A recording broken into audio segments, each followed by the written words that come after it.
All right, welcome everyone to part 3 of this Gravy Lecture Series. As you know, in part 1, we established that emotionalism has taken over from reason and everyone is now making emotional decisions versus intellectual ones, which has led, of course, to a world of subjectivity versus objectivity, and finally to the perpetuation of ignorance. In part 2, of course, we figured out how that has led us to our types of government, right? And that great leaders, of course, make great laws, which then, of course, make great people. Unfortunately, as we get to the end of democracy, we find that bad leaders make then bad laws, which then lead to, of course, then bad governments. And this is where we find, of course, democracy, where the people get so out of control that at some point they clamor for someone to come and fix all their problems, and they eventually find themselves going back to a dictator, some kind of monarch. So now we're going to move on to part 3 about the individual person, of course. As we move on, we're going to now get to the solution of these problems and the type of person that is the objective, intellectual, reasonable human being. So we're going to call this one, of course, the objective order. Okay, so today we're going to talk about the kind of person here in part 3 that is the overcomer, that makes the great dictator, or makes the great person who makes great laws and then makes great governments, and the kind of person that they are. So, of course, as you already know, what we're looking for is the objectivity versus the subjectivity, all right? So a few points we're going to talk about, first of all, is, 1, subjectivity and what it is. Versus, of course, objectivity. As we know from part 1, things that are subjective, the most important two that we always hammer on is love and happiness, right? These things are based and rooted in emotions and feelings. Unfortunately, right, these things are subjective in that they are, 1, intangible, and 2, mean different things to different people. So the idea of a universal love, or a love that everyone will accept and understand, is unrealistic and is also mythical. Same thing with happiness, right? Happiness means different things to different people. One person's happiness is the other person's miserableness, right? There are people who you would think who are homeless and strung out on drugs who are happy. So happiness is not what we're looking for. Again, these things are subjective. Instead, we're looking for the objective, concrete things that are distinguishable and will stand regardless of who the person is or who the perception. And the most important objectives that we are looking for, of course, are accomplishments, outcomes, the accomplishment of goals. Okay, so we want to make sure that we are looking for accomplishments and, most importantly, outcomes. These will be the most important things that the objective person, the man of reason, of course, is looking for. How does this look, and how then does this person's body and or actions then order themselves to make concrete or reasonable decisions? The proper order then for what we're looking for, okay, and this is very important. At the top, of course, is the person is their intellect, right? We want to make intellectual, reasonable decisions, okay? So the intellect or the reason should always then be at the top. In the middle then should be that person's courage, or in this case, their heart, okay? The things that then give you the boldness to accomplish and do what you set your mind to. Last but not least, then we have a person's emotions or their appetite, okay? The ordering of the body, and in this case, the ordering of the active spirit, the order of from which the individual should proceed through their life or through their goals, okay? Starting at top, always with intellect. Just like the human body, right? That's why your brain is at the top. That is why your heart is in the middle, and thus the body thus follows. Same thing here, right? When making decisions, when actively pursuing yourself through life, right? We start with the intellect, right? At the base of making all our decisions.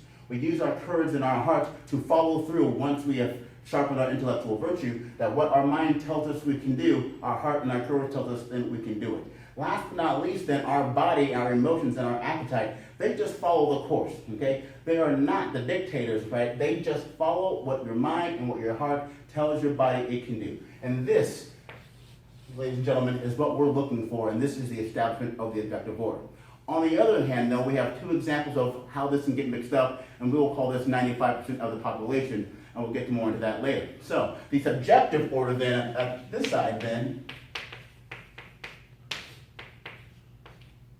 will be, of course, at the top, any various things. For most of the people, then, you get your app and your emotions at the top. Their body dictates dang near 95% of all of their actions. Everything that they think and or do on a daily basis is always based on how they feel first. I feel like getting up, I get up. I feel like eating, I eat. I feel like doing drugs, I do drugs. Basically, everything, for most people, then, starts with their appetite and their emotions.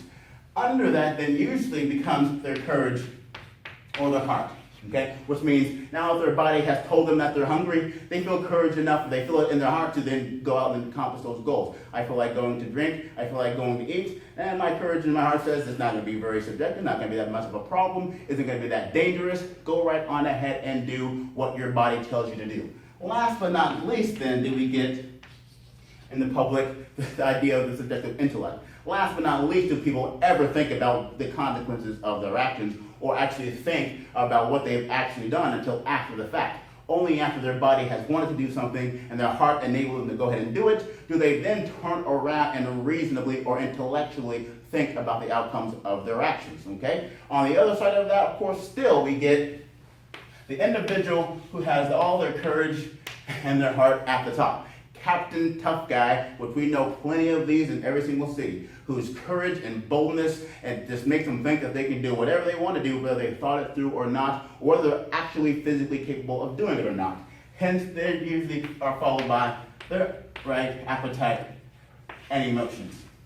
Right? They get the courage and the boldness to go out there and jump off cliffs and do all these crazy things, get involved in fights, and their emotions and their appetite and the body just says, oh, of course, go ahead and do it, and you can or cannot physically do it, but because it's all about courage and people who get in all kinds of dangerous situations find themselves, of course, where their heart tells them what to do, and their body goes on and do it, and last but not least, do they ever get to thinking about it again in the end, okay? And people call this the 95% of the population. 95% of any given population, your city, your community, your state, your government, your nation, the globe, for crying out loud, all fall into this 95% category. Either they make decisions with their appetite first or their heart and courage first, followed by either their courage or their appetite, but always we have got to a society where intellectualism and reason is the last resort for which the individual is willing to make decisions. Versus, of course, what we're looking for in the objective order in a world that is looking to get away from emotionalism and back to reason and back to facts and back to the accomplishment of goals, we are looking to move to a place where, again, intellect and reason dominates our decision making.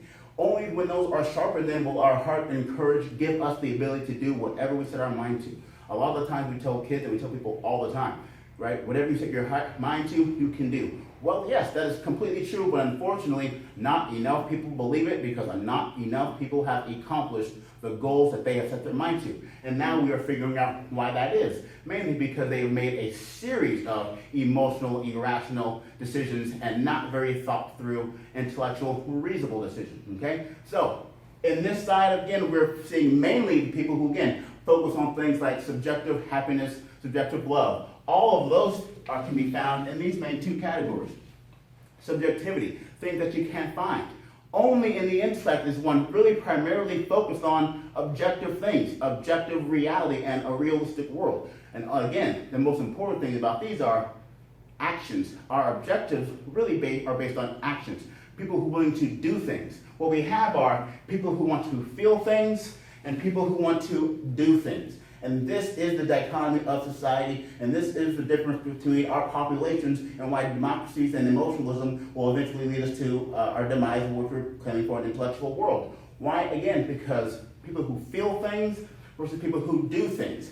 A subjective, idealistic world where people want to feel a certain way and they want other people to feel a certain way about them, or they want to make people feel a certain way. I want people to feel happy. I want a job where I can make people feel good. All those things are based on subjective idealism. Okay? Instead, we're looking for an objective order where people are focused on doing things, tangible reality accomplishments, things that cannot be taken away from you. These things are based on actions, not based on feelings. We have a world and a society based on feelings versus one that is based on actions. People who want to feel a certain way and people who want to accomplish certain goals. And this is the inherent difference in society and the inherent difference between those who, of course, have structured themselves and their lives based on intellectualism and realism versus those who have based their entire lives on subjective idealism, things like happiness and love. Ultimately, in the end, what this gets to or what this leads to is that reality, with Bible, without Bible, God or no God, in the end, all human beings will have is our accomplishments. When you are done, dead, and gone, and in the end, actions dictate our fate. Feelings fade away. Every single person watching this video and in this world right now has told somebody that they love them and that they would never leave them. And I bet right now they hate that person and never talk to them ever again. Those are emotional feelings of idealism.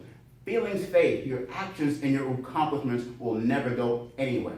Again, a world based on doing things versus a world based on feeling things. Actions dictate your fate.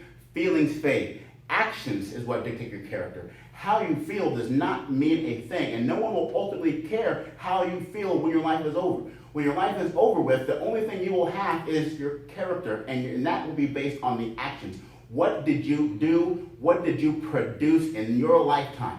No one will care how you felt for 72 years of life. What they will want to see is, what did you do with your 72 years of life? What actions did you produce? And hopefully those actions are for the common good, and hopefully those actions produce intellectual virtue and wisdom and greatness in the community and not just selfishness. That we will deal with in part 4, of course, as we end our series on the powers of intellectual and the overman, and of course, the detriment of settling. So, last but not least, thank you once again for viewing the Gravy Lecture Series. View everything, of course, parts 1 through 3 at www.gravyology.com. Thank you again for following me on this intellectual journey.